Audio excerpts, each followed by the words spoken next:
Welcome to Sports Management Podcast, where you will hear interesting sports management professionals share their stories, experiences, and passion for the sports management industry. I am your host, Marcus Philipsson.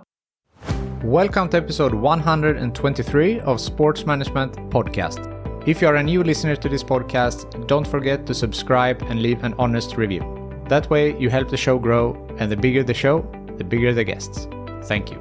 Today's guest is Emily Kaplan. She's a journalist with a degree from Penn State University who currently works as an NHL reporter for ESPN. We spoke about why she became a journalist, being diagnosed with anxiety, OCD, and depression, handling criticism on social media, being the only in-arena reporter for NHL during COVID, her middle child complex, the difference between covering NHL and NFL, hockey culture, and much more.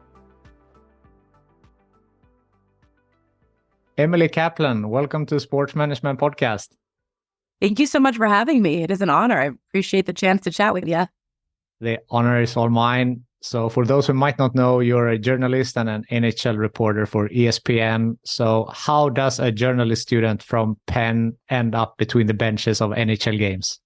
That's a great question. A lot of determination and also some passion. Right after I went to Penn State, which is a big football school here in America. College football, that's a big sport. And I covered college football there and then the NFL for Sports Illustrated. And then when ESPN got the rights to have hockey broadcast for the first time in 17 years, I was at the company actually covering hockey because ESPN asked me if I wanted a football job. They brought me in for an interview. And I must have mentioned my passion for hockey multiple times because they called me back a few months later and they said, we don't have any football jobs you might take, but we do have a hockey job. Would that be interesting to you? And hockey was my passion growing up. It's a sport I fell in love with. Me and my dad used to watch at night. I just had a deep, fond connection to it. So fast forward, once we got the rights, I was just a writer and I volunteered, hey, if there's opportunities to do some sideline or ringside reporting, I'd love a chance. And lo and behold, opening night, first time ESPN has the rights since 2004. I'm between the benches for the Tampa Bay Lightning as they're raising their banner for a Stanley Cup against the Pittsburgh Penguins with Sidney Crosby. That's amazing. So how was that shift to go from written to be on camera? It's definitely more challenging than I think people would give it credit for. I was a magazine writer. I loved long-form journalism. I would write profiles at Sports Illustrated that were 3, 4, maybe sometimes 5,000 words long. And with that, you can show so much nuance and you can do a ton of reporting, pile in every detail that you know. When I get on a broadcast, I'm sometimes given a window of 10 to 20 seconds and I'm someone who over-prepares and I want to talk to everybody and get the most complete information. And distilling that down to a 10 or 20 second report is really challenging. It's a challenge in self-editing.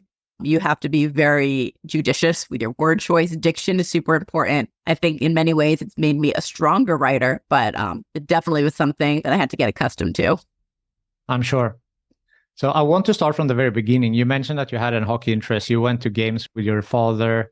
From there, how has your interest for the sports industry grown? I read that in 5th grade, you said that you wanted to be a sports writer, have a golden retriever and a yard with white fence. So how are we doing there on those 3?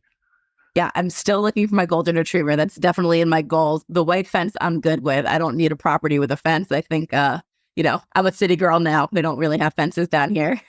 But yeah, I was just really singularly focused. I attribute it to middle child syndrome. I'm one of 3 girls and I'm the middle girl. And I always just kind of inherently felt like my dad hated me or liked my 2 sisters more. Of course, you can go to years and years of therapy. You learn none of this is true. These are just the stories we tell in our head. There's some truth to it though, but again, that's from my therapist. So inherently to get closer to him, hockey was his passion. He played in high school. He played club hockey in college. And he loved the New York Rangers. And so he worked really long hours in sports journalism. When he would come home, we would watch Rangers games together. And again, he was in sports journalism. I think part of me intuitively just wanted to follow his path, to look for, acceptance or look for a bond. So writing always came easy to me. I loved sports. I loved telling stories and creating narrative around them. So I became so singularly focused at a young age. This is what I want to do. I started writing for my hometown paper. before I was 18 years old, which is the legal age to work here in the US. So they paid me under the table. Every time I tell the story, the amount of money they gave me changed. It was like $7 an article or $11 an article. No matter what, I wasn't able to pay rent in a good city for whatever I was being paid, but it's all about the reps and getting that exposure and opportunity. I read the $12 when I did research for this. I don't know, maybe as you said, the story has changed. Over the years, I just want to make myself seem like a little harder, right? So it was really $4.50, inflation. Yeah. And you kickstarted your career also with some internships, the Associated Press and Philadelphia Inquirer. So it seems like you wanted, like this sports writer journalism was something that you really wanted. Was your father your first role model for the writing jobs as well? Yeah, he was, because he was a Sunday sports editor for the New York Daily News, which is one of the biggest papers in New York. And I just saw the long hours, the access he had to these sporting events, the opportunity that he had to shape the narrative of what we watched on TV to how viewers and fans consume them the next day. And I just thought that was fascinating. Another mentor for me, though, was Peter King. He's a very well-known NFL writer here in the U.S. He lives in the town that I was writing for the hometown paper of the Montclair Times. It was a weekly. And one day out of the blue, he just sent me a letter in the mail like, hey, kid, keep it up. I never had this many bylines when I was your age. And since then, he's been a mentor and really helped me along the way. When I was at Sports Illustrated, he had his own website he was the editor of, and that gave me a ton of reps. Like, as a 23-year-old, he was taking me to NFL training camps, introducing me to Peyton Manning and all of these great coaches and general managers and letting me shadow him on the job. And that was so invaluable. That gave me a couple steps ahead of my peers. Yeah, I'm sure. So spending a couple of years at Sports Illustrated from 2014 to 17, then changing to ESPN. So what made you want to change, or did you see an opportunity there? How was that thought process like? You know, it was Peter really who pushed me, because at Sports Illustrated, I was one of 6 or 7 NFL writers. So I was still getting opportunities to go to Super Bowls and write these big feature stories that were so compelling to me on characters like Johnny Manziel or the Least Domestic Violence. I got to shadow Patrick Mahomes during his draft year. But he came up the more traditional way. He was a beat writer. He covered the Cincinnati Bengals for the Cincinnati Enquirer and cut his teeth there. And he always thought I should be on a beat. I skipped a couple steps because I got a national job at 22, really. And, he kept saying, the Denver Broncos have an opening, to cover them for the Denver Post. You should go do that, or go find an opportunity to cover the Patriots or the Boston Globe. And then when ESPN called me, it was one of the biggest sports media companies here in the U.S. It is the biggest. I thought that was an opportunity to cover a beat. I thought I was just going to cover an NFL team for them. But then when they offered me this hockey job, again, just because I happened to mention my passion for hockey a few times, which is always a piece of advice that I give to young students, never be afraid to talk about what you love. I saw that as an opportunity to own a beat. The NHL in America is much smaller, just in exposure and quite sheer number of fans than the NFL gets. When I was coming to ESPN, I was the only, then there was someone else, Greg Wyshynski, but I'd be one of 2 writers covering the entire league. And I saw that as an opportunity to own a beat and to get my reps that way. So it was a way for me to grow. As a journalist and a writer, is it different to write for NFL versus NHL? It is. The NFL, again, so highly visible in a lot of ways. There's too much overexposure, people would say. But I could write about like the 5th string tight end on the New York Giants and people would still read it. There's also just the different personalities of the football players. I could go into the locker room and go up to a player and say, hey, tell me your life story and tell me why you're great. And they would have no problem being boastful and saying, oh, yeah, like here are the colorful details of my life. And here's some really jazzy quotes that's really going to compel, the audience. You go to the NHL and firstly, far less exposure. So we're always battling. How do we cater towards those diehard fans who don't want to get dumbed down to and do crave that in-depth reporting, but also we're always talking about grow the game. How can we make this relatable and resonate with a larger audience? So that's the one big difference. And then the other difference is hockey culture. And, anyone who knows the sport, we love it because it's the ultimate team sacrifice. The star players only playing like a third of the game. So much is dependent on every little piece doing their part. And therefore, players don't feel comfortable talking about themselves. Sometimes they don't even use the pronoun I. They say we or you instead. It's this weird tick. And when you notice it, you can't unnotice it. So to tell the type of stories that I want to, the human interest stories, and I believe that you grow the game through storytelling. We're a Disney company that kind of falls in line with our initiative there. it's been a lot more challenging because I'm really forcing these players out of their comfort zone, but in a way that I think is really important. And I think in the long term will be important for the longevity of their sport. That's very interesting because I would assume that since NFL has less games in a week, there would be more to write about on the hockey side and maybe more news happens or more writable content. And no, it's a great point. I mean, just the cadence of the schedules for sure. That said, I'm telling you, especially at our network, you go on our website or you watch our daily programming, there's things that they find to talk about with the NFL Monday through Friday. Through Saturday, really. Like there's still news on Saturdays. I think, again, part of that is the fact that people speak more often. They're more available. They give more salacious quotes or interesting dramas that they're willing to lend to the viewer. Whereas in the NHL, everything is so closed door. We do have the more games to write about for sure. But when you're talking about the big topics and, the newsy stories that are really going to pull in and gravitate and creating, these narratives, I just think we're far behind in that sense. So yeah, you get the jobs between the benches doing the interviews. What are the most challenging part? Because you mentioned before you only get 20 seconds. So how do you make the most out of the short time that you get with these interviews? That is my biggest challenge by far on the job, especially because, again, speaking of the nature of hockey players, they're so dialed in during the game. The last thing they want to do is be taken out of their zone, that mental zone that they're in, that physical zone that they're in, and talk to a reporter. So the first thing I have to remind myself is it's my job to be annoying. And once I told myself that, that kind of unlocks the mental things for you. Try to warm the guys up if I can get like a minute with them, just, tell a joke, try to, again, get them out of that mindset and into one where we're now having a conversation. But my philosophy has always been, I'm just the vehicle. The viewer at home wants to be where I am. They want to talk to the people I'm talking to and they want to see what I'm seeing. And that's a privilege. And I'm just that vehicle to get that information to them. So one of my pet peeves is when reporters or interviewers want to show how knowledgeable they are. And they'll go on this long, these are the tendencies that I've noticed, and here's what I noticed in the game. And then the question is inherently, do you agree with me? And show me how smart I am. And they're always leading questions. My philosophy has always been open, lean, and neutral. That's something that had been drilled down to us at ESPN. There's a legendary guy, Chuck Sawatsky. He's taught that to reporters for decades now. He's no longer with the company, but his legacy lives on. So my questions are always short and to the point. I want to know, if there was a big controversy that happened in the period, what did you think of it? What did you make of it? How do you assess how you're playing? Those type of things that elicit the most direct responses and hopefully some emotion are how I believe that I can maximize those short interview windows. You mentioned hockey culture before, and I have played myself, not on a high level, but grew up playing hockey, also working in hockey now. So when you say hockey culture, I take so many positives from that, but there is also sometimes getting a bad rap, macho culture and whatever. So as a woman covering the NHL from such a close distance, how has that been like? Yeah, I mean, from the gender standpoint, I'm with you. I think for whatever reason, and there are reasons, there's certain scandals or the insular culture, the insular nature of the sport that have created negative publicity around the sport. But we view it with such a negative connotation, hockey culture.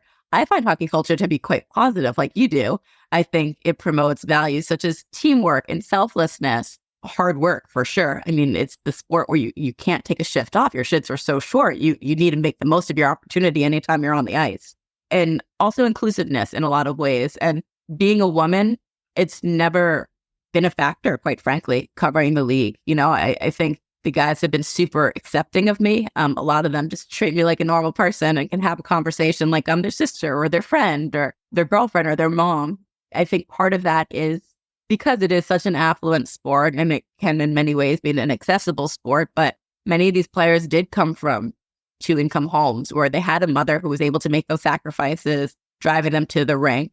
And therefore, I think there's just a general respect level for women. So I've never felt any misogyny. The only misogyny I really feel is ones that I think are deep-rooted, where when I'm trying to break news or act in a way that a lot of my male peers act, the older men just don't quite know what to do with me. And sometimes they're a little bit scared of me. Maybe they respect me a little bit too much, but they don't, it's hard to grab a drink with them or text them at a certain hour and have that same close relationship that the men have. I think there's always just a little bit too much of a respectful wall where I'm like, it's cool. I'm your chill friend. Like it's fine. We can text, we can have these conversations, we can curse, we can make jokes. And sometimes it over indexes to the more conservative side. Yeah, because I read that you have said that, for example, I don't text guys after a certain hour because I don't want them to get certain ideas. So you need still to have these type of, behavior patterns yourself. Sure. Yeah. Early in my career, I was so cognizant of creating boundaries of just saying, hey, I'm the journalist and I'm well respected and I'm not any of the stereotypes that you sometimes think of female reporters, where I'm only in here because I want to flirt with you guys or meet a husband, or I'm just want to be close to the glamour and hang on. Like that I absolutely hate. So I really tried to distinguish myself in the sense that I'm a journalist. At the same time, as I've gotten older, I've realized that boundary sometimes needs to be blurred because, well, I still don't want to be viewed in that way as some of those negative stereotypes of female reporters. I still want to have good relationships with them and relationships that I see my male peers in my position have with these coaches and executives and players. For the most part, I think players are much more comfortable having those combos with me because I'm around their age. I'm a 91 and I'm 32 years old. A lot of the guys in the league I can now relate to on a peer level. The younger guys now, I feel a little bit old, but it's the older generation that I find really struggles, especially the general manager, coaching, executive level of quite what to do with me. Because I don't think they've ever been around a woman who like, I'm cool. I don't want to narc on you. I'm just, here to cover your sport and I have aligned goals. At the same time, let's worry about those aligned goals and help share information because I can be an asset to your sport too. And that piece, I think, has been much harder for me to break down that barrier too, but I'm working on it. And I read also that you have said that you think that in some ways you were a diversity hire, but I read that as something positive. You meant that was positive, that is always this middle-aged men who's covering the games. And now, something new comes in, a new perspective. For sure. Again, yeah, I'm with you. Like diversity hire now has become such a charged term. People hear it and say, oh, well, that means it's someone unqualified. I'm not going to say bones about it. Like, I don't think I would have been a Sports Illustrated staff writer at 23 or 22 if I wasn't a female. Like, it was something that 100% benefited me. When I got this job, the two other men on our A-team broadcast are Ray Ferraro and Sean McDonough, white men who are in their 50s and 60s.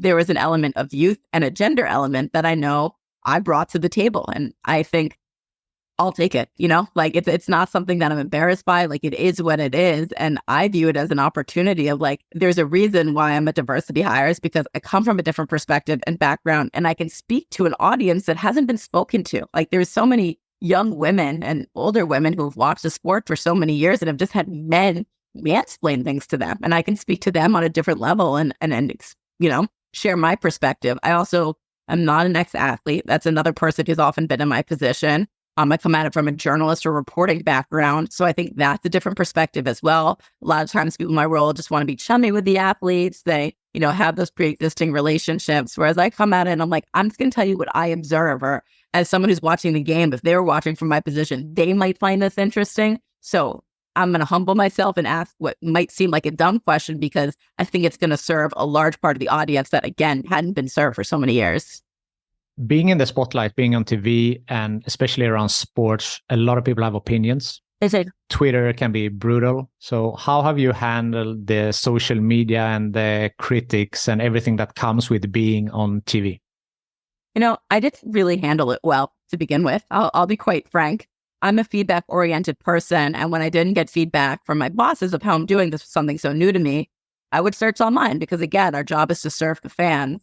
And I would see like 9 positive comments. And then you would see one that was cruel or ignorant, out of line. And that is the one that would stick with me. And I would feel this, deep, just almost primal feeling of needing to defend myself, especially when some of the criticism were things I couldn't control. My first year that I was broadcasting, it was still pandemic rules. I was wearing a mask. People would get so charged and angry that I was wearing a mask.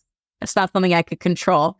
It was, something the NHL had told me. They didn't like the fact that I interviewed coaches in games. They thought I was interrupting play. That's fine. That's something that our bosses and the league negotiated because we thought it was unique access and enhanced the viewing experience. They also didn't like the way I asked questions, my short, style that I explained earlier, but openly and neutral. They thought I sounded dumb.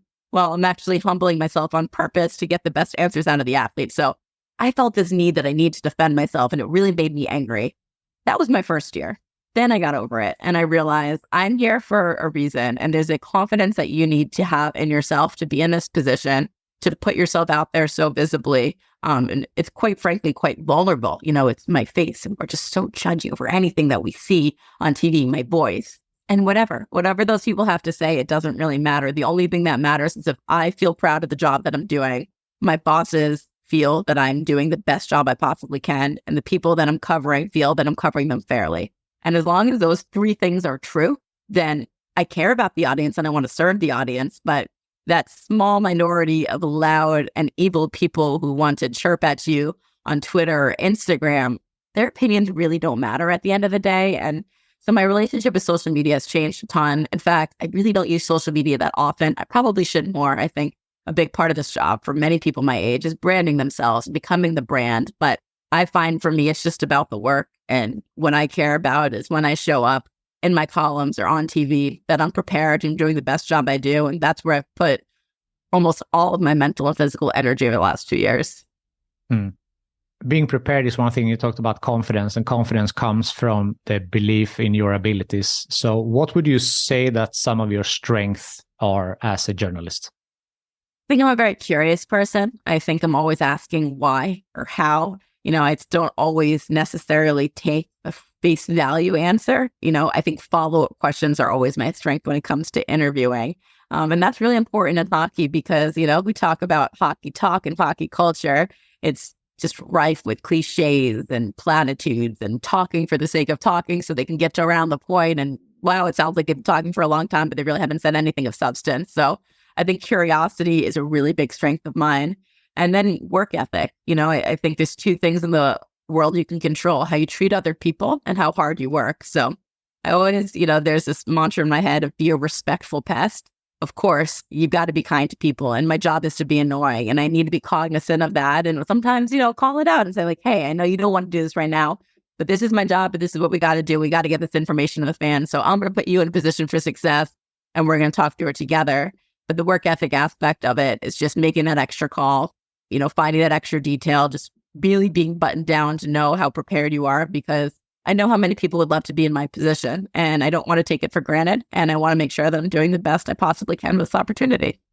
Before we hit record here, we spoke about a common, contact from the media industry, and I reached out to her to ask if she had some questions, and she said that you have the most incredible memory that she ever known. You have a lot of knowledge, but also you remember small single details from games that could be a long time ago. Is that something you practice, or is that something that just comes normal to you? I have a freakish memory. My boyfriend calls me out on it all the time. I remember every single thing he says in every conversation, which I know he doesn't love, but it's just something I've always had. I think some people are visual learners. Some people need to write things down. I just remember. A lot of times I'll, have a conversation with someone and I can just remember the direct quote they said. But then I'm always recording things anywhere, taking notes just to be sure. But that has 100% become a strength for me, where I can remember a small detail that someone said or something that happened at a game 1 to 2 years ago, and it'll help me shape the narrative or the reporting around whatever task I'm in at that moment. Yeah, that must be so valuable in your work. Yeah, and names. I'm really freakishly good with remembering people's names to the point where sometimes I pretend to forget, just so I don't make people uncomfortable. I'm like, your second sister, what was her name again? But I absolutely know that it's Catherine. That's funny. Going back, you said during the COVID season with the critique with the mask and everything, you were also the only in-arena reporter for ESPN. In the beginning of COVID, we didn't know what it was. Is it dangerous? Is it not? Was that something that frightened you, or was it you want to do your job and be there anyway? Or what was the thought process like? Yeah, by the time they created the NHL bubble, and the one I went to was in Edmonton, we were in further stages of the pandemic than those early days of questioning. Our vaccine was required by the NHL, required by me to travel. I went to Canada, I quarantined for 2 weeks before I was able to go to the arena. So at that point, safety wasn't as much of a concern. I just viewed that as a privilege of, again, there were so many questions. I'm like, how can we put on sporting events when there's still so much unknown? What are the protocols? What is the experience like for the players? Are they safe? And I had a front row seat to it, and to report all of that, all of these negotiations and compromises that the NHL had made with the Canadian government, are those all being met? Like, there was a really interesting public policy aspect to it too. And then the proudest work that I did from that time, mental health is a really big topic for me. It's something that I'm always encouraging players to open up about, because of that connectivity when, you're vulnerable, and so many people at home can relate because everyone's going through something. And the players were anecdotally just telling me how hard it was, because they were told and promised that, okay, you're going to go and do this, but your families will be able to join eventually. Or, you're going to have all these free time and access to nature and outdoors. And a lot of those promises weren't kept. And a lot of the guys really struggled and had some dark times. So we did a story called Bumble Confidential, where we got guys confidentially to share their experiences of what it was like for them. And that I found to be pretty important journalism. Yeah, I've when doing research, I have noticed that mental health is something that is really important to you. And this coverage that you mentioned now, also with mental health on the players confronted with anxiety and isolation during pandemic season, you yourself have, your mom sent you to therapy pretty early age. And you sure did. And I read that in the beginning, you don't want to be different. And maybe did you feel ashamed of that in the beginning? 100%. When I was starting to go to therapy, I was in elementary school, talking to therapists and seeking help for things like anxiety or depression or obsessive compulsive disorder were viewed as shameful things. It's just not something that we really talk about in the way we did now. And so I was really embarrassed by it. And I didn't tell my friends, and I wasn't really open with my therapist. It was always just an entire exercise, just shrouded and just self-loathing, quite honestly. And then as I got older, I realized it was such a privilege to have that opportunity to open up your mind and dissect your mind with someone else, and have that hour where it's just dedicated to you and figuring out what you're feeling and why you're feeling it. And around that time, I went on and off in therapy, on and off meds for like 15 years of my life. It did become much more widely accepted and widely spoken about. And that probably empowered me to speak about it more. But I've realized how much it's helped me just to be able to be so candid about those things. And I know that especially professional athletes and their platform and position of power, where they can influence so many people, when they even just mention a shred of vulnerability or what's going on in their minds or their hearts, fans latch onto it like no other. And there's this connectivity aspect of it where, hey, they might be making millions of dollars and they might be living out their dreams, playing in sold out arenas, but they're human beings just like you. And whatever you're going through, other people are going through too. That is so powerful. So that's always been something that's really important to me. And I think I've tried to go about it with an organic way with guys. Like, if they're willing to talk, they know that I'm someone that they can talk to, but not forcing it either. Because again, my early experiences with therapy and seeking help for mental health, you're not going to get anything out of it unless you're open and committed to it. And unless guys are in that position, it's really no need to force it. That's such an important thing, right? And you mentioned that you have been diagnosed with anxiety, OCD, and depression. I mean, for someone who's covering elite sports, being there right next to interviewing, how are you working with that? Yeah. I mean, a lot of my symptoms have really subsided over the years. I mentioned I've been off meds. I've been off meds for a couple of years now. I do a lot of self-care, being really regimented about my exercise, making sure I'm getting enough sleep, hydration. Journaling is something that I have latched onto over the last 2 years. Just trying to get my thoughts out of my brain and onto paper and just simplify them. Meditation is something that I'm exploring. So just making sure there's all these maintenance things that I do in my day-to-day life that have really made a lot of those symptoms subside. Like everyone else, like I get depressed at times. Winter's always harder, when the sun goes down and our hormones just aren't quite reacting in the way that we want them to. Anxiety is something that ebbs and flows, but I think the coping mechanisms that I have now make them all way, way more workable. And OCD, I'm really lucky. Maybe it's my freakish memory, but other than that, I haven't had many symptoms of that since I was a little girl. And is it something that gets better with the routine? Like if you have a rigid routine? I think so. Or just, again, routines are super important. I think in my job, it's pretty unrealistic to say that you're going to have a regimented routine. I am on airplanes like 4 or 5 times a week. I never know what time I'm going to wake up and where and when things come. But I think it's just being cognizant over how you're feeling and just having that self-awareness and in tune with yourself and knowing what you crave and need and making sure that, again, some good practices that you can do, like exercise, sleep, meditation, journaling, like as long as you incorporate some of those things, just a time out and doing something for yourself, I think that's been the most helpful. Even if I can't get super routine about it, just incorporating them when I can. The traveling aspect is a big one because, of course, there is game all over the United States and Canada. So during the playoffs, you said that for 2 months you slept in your bed maybe a total of 3 nights. This was maybe a couple of years ago, but now you mentioned before you have a boyfriend, but also for your own health. So juggling all the traveling with keeping up your health routine, with having your personal life, how are you juggling this? Yeah, it's every day's a challenge. Maybe this is why I don't spend most of my time on social media. I'm trying to figure out everything else. That was the first year. It was our cup year. Last year, they were quite much kinder to me during the playoffs. For whatever reason, I felt like I got to go home. Like I had like 2 or 3, 2-day sojourns at home. It was lovely. It's a push. It's a grind. It's really challenging. But again, prioritizing, the self-care when you can. And again, remembering that it is a privilege. And I don't know if I'll have the energy or opportunity to this rest of my life, but while I'm 32, I do. And the best part about it is that push of the playoffs, which is so mentally and physically taxing. I mean, it's just physically taxing just to get yourself from point A to point B half the time. But then when it's over and then when summer comes, the whole hockey world gets off and all of the executives and GMs and coaches and players go to their cottages and there's not much to cover. And that is truly the rest and recuperation time that I value so much. So what do you do when you don't work? Great question. I do like to travel, which is funny because I travel for work, but that is a passion of mine for sure.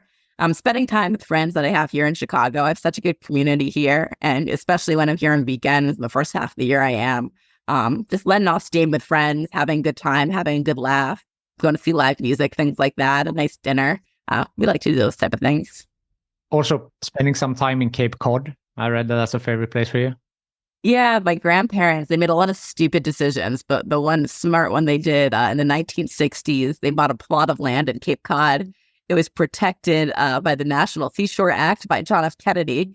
Now Cape Cod is known as a super exclusive and haughty and very elitist kind of vacation home. But the other half of Cape Cod is very, it's very real. And it's real people who just have a community. And we've got a little cottage there. My mom got 5 cents for every nail she put in. It's not extravagant by any means, but having that access to the natural seashore, which thankfully John F. Kennedy preserved, and there's no big high rises or hotels along it. And it's just really serene. It's one of my favorite places to go to in the world. Sounds nice. Quite lovely. What is your best memory from covering the NHL so far?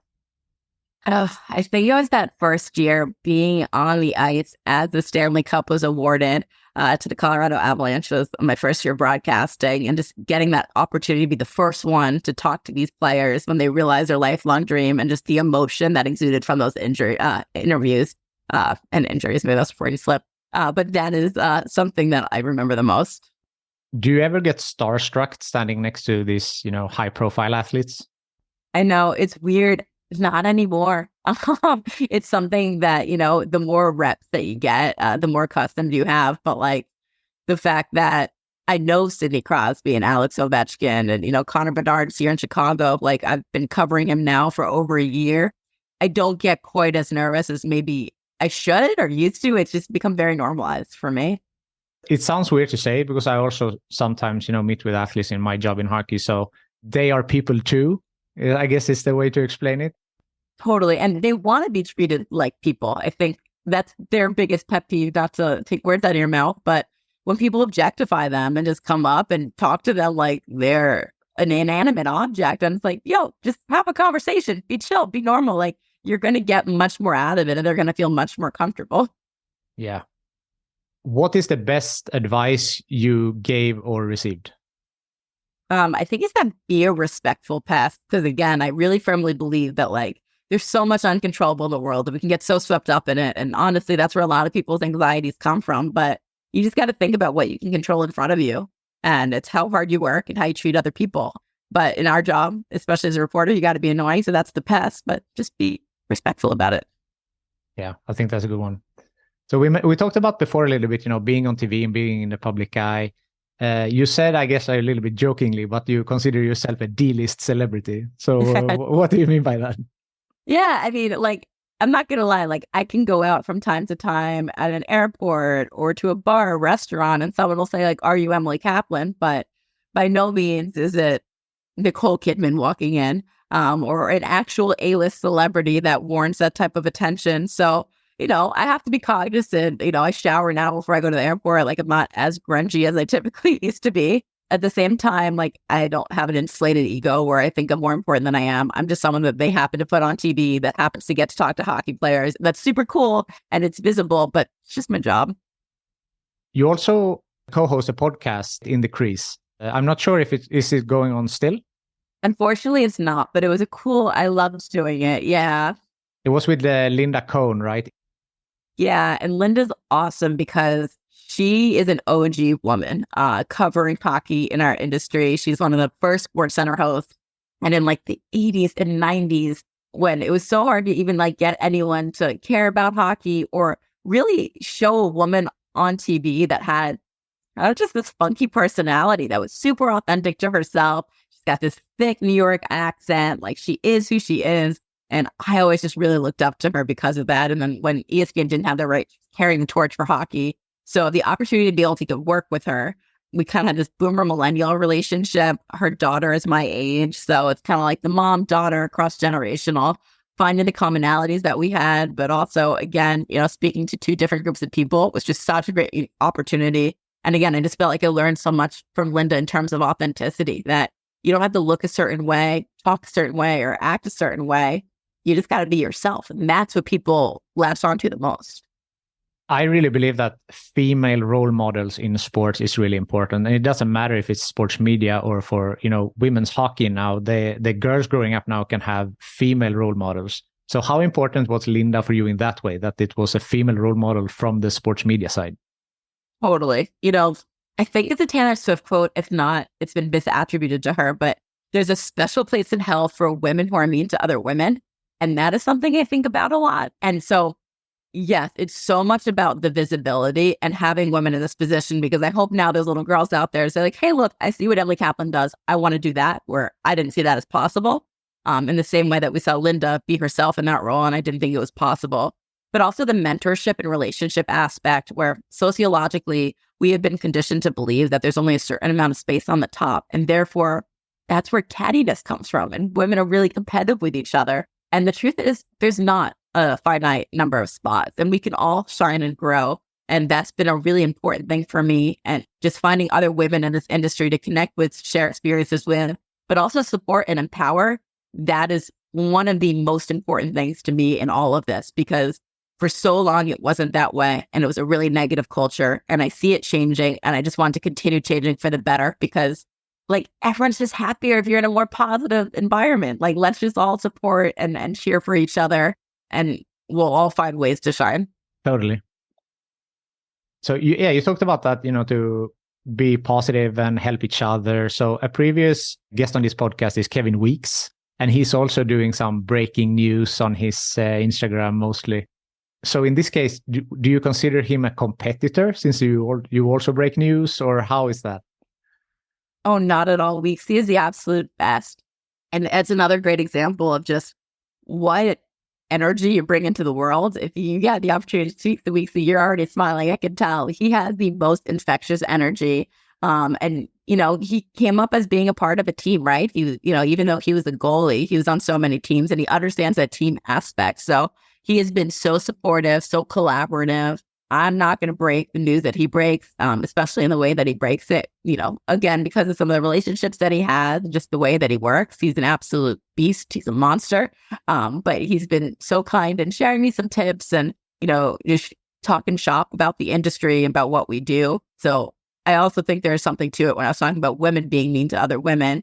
He's a minority as well. And he's a Black man that had to find his way in this space. And I think we all kind of look out for each other, looking around saying, we're the ones that look different as opposed to everyone else around here. Let's help each other out. He's awesome, and he's been so kind to me as well. And as you said, just the energy that he brought to the episode, and also whenever you speak to him, he's awesome. It's a delight. Yeah. Are you implementing that bird view when you break news? He always, has the camera from high above. That's like his thing now. And it's so silly and so ridiculous, but the only person that can pull it off is him. And it's now become like a thing and a meme of hockey fans, and they expect it. So I love it. I don't think it's for me. I don't think I could do it half as well, but Weeksy needs to continue being Weeksy. Yeah, for sure. It's awesome. Is there something that I haven't asked you yet that you feel is important to mention?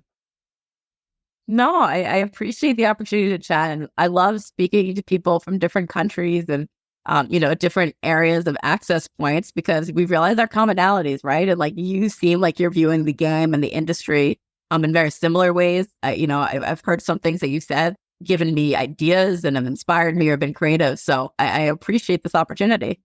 Oh, thank you. Me too. I'm so happy that you're here. So a final question I always have on this podcast is, who from your network do you think would be a good guest for this podcast? Oh, great question. I'm going to nominate Blake Bolden. She is a friend of mine. She is an ESPN reporter. And I actually just talked to her yesterday. She's going to get her first opportunity to work a game like I do. But she is so much more than that. She works for the LA Kings as a scout. She is a Black woman breaking so many barriers. She does a kind of community initiative and outreach programs with the Kings in Los Angeles, and is just generally a lovely person. So I would love to see you talk to Blake. I hope I can make that happen. That would be awesome. Emily Kaplan, thank you so much for taking the time to be on Sports Management Podcast. Marcus, it was my pleasure. Thanks for having me. Thank you for listening to the Sports Management Podcast. Please hit the subscribe button so you don't miss out on any upcoming episodes. Also, feel free to leave a comment about what you thought about this episode. If you want to get in contact with me, send an email to sportsmpodcast@gmail.com or hit me up on Facebook, Twitter, or Instagram @sportmpodcast.